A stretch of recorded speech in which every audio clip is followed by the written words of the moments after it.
Hello all, here OS Reviews. You're watching our hands-on first impressions and quick review of the Huawei Honor 5A. This is part of the Honor series, which is a sub-branding of Huawei's typical phones.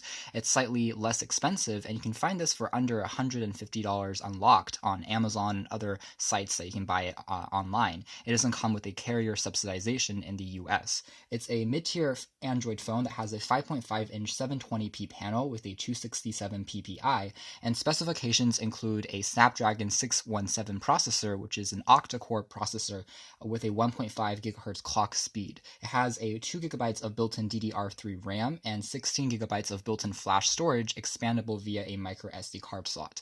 Other specifications include a 13 megapixel camera on the back with an LED flash and autofocus, and the front features a surprisingly decent 8 megapixel sensor for selfies and video chatting. It's a fairly lightweight phone that's made out of plastic, but it still remains pretty comfortable to hold. Taking a closer look at the design of the phone first, on the very top there's access to that earpiece, there's a proximity light sensor, and below the IPS display there's access just to that Huawei Honor logo. This has a 2.5D kind of curved glass display, so you can see the edges of the display kind of curves ergonomically towards the side, so when you're navigating with your hands it feels a bit sleeker to use in the day-to-day. The controls for going back home menu and opening up your applications are located on the display itself, and they disappear when you're watching videos or browsing the web. On the very back, there's access again to that Huawei Honor logo, and behind the battery door, you have access to your SIM card slot. The side here features access to a volume rocker and also a power switch, which are both pretty tactile and responsive, and the bottom features access to stereo speakers and a micro USB port for charging. It takes roughly 3 hours to completely charge, and afterwards you can get a day and a half of usage out of it before you need to recharge it again. The top features a standard 3.5mm headphone jack for audio. So what we have in terms of the software is a fairly typical EMUI, which is Huawei's skin on top of Android, and in this case it's running on Android 6.0.1 Marshmallow. It also has a 3,100 milliamp hour capacity battery, so it runs fairly well. There's not too much sluggishness or slowdown in the regular UI. So you can see that this is an interesting skin in the sense that there isn't a consolidated app drawer like most stock Android phones. Instead, we have these pages that you can populate with your widgets and applications, quite reminiscent of iOS. But again, like most Chinese OEMs, they opted out of a consolidated app drawer. So all your apps will be displayed on various pages that can expand infinitely as you download more and more programs. If we slide to the left here, we have access to a universal search bar that allows us to search through our applications, contacts, and messages, as well as a few recommendations that will be populated down below here as I start typing. Otherwise, the main screen is taken up by a clock widget and some pretty standard utility apps, including calculator, video, music services. There is some proprietary app packages by Huawei for downloading more apps, since this phone doesn't come with Google Play if you purchase it in China. Other tools on here are organized by folder, and you can use the LED flash as a flashlight, which is a pretty nifty tool that's included. You can see that the UI itself is fairly consistent, and the graphics are elegant as well as they match the overall feel of the phone. Again, social media networks, you get a few other preloaded bloatware on here, but most of them can be deleted if you don't want to use them. So all in all, again, for the day-to-day performance, it does work quite well, and no real complaints as well as sluggishness as you use the basic apps.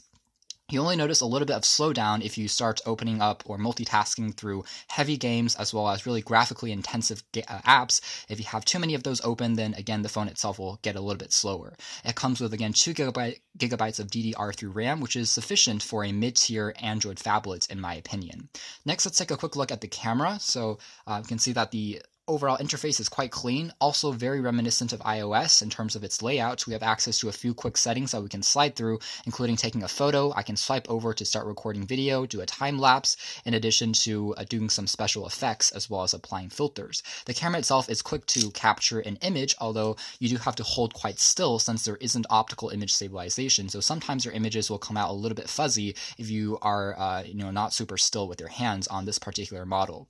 Finally, let's take a quick look at the the web browser. So here's a web browser. You can see that the pages will load correctly. You can also view the desktop version of sites, and it loads that up pretty quickly as well. Again, it does a decent job as far as quick web browsing and even some productivity if you want to do a bit of work such as checking your emails. Pinch to zoom is lucid and responsive, and you can see that there are no checkerboard patterns as I swipe very quickly, so everything is fully loaded on the web page here. So if we bring up the URL bar, we can see the keyboard here is also quite spacious and comfortable to type on. It supports multiple languages and also multi-touch, so it's easy to type away and peck as well as type on multiple keys for shortcut options.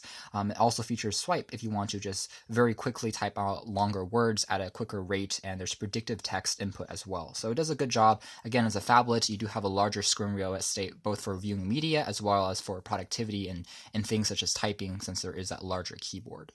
Finally, if we talk a little bit about the call quality, I was fairly pleased with the Huawei Honor 5A because it does a pretty good job. Reception is strong, as you can see here. We're testing it out in Beijing, and we have nearly full bars of reception. Call quality of the microphone is good. It offers some ambient background noise reduction, so if you're outdoors, callers can still hear what you're saying, and there are no real complaints as far as the call quality is concerned.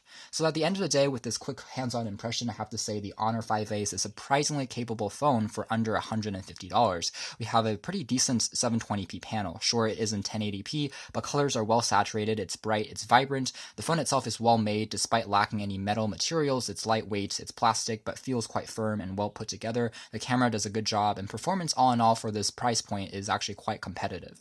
You can check out more details in our official written review, but for now, this has been our video. Thanks for watching here at OS Reviews. This has been our hands-on review of the Huawei Honor 5A.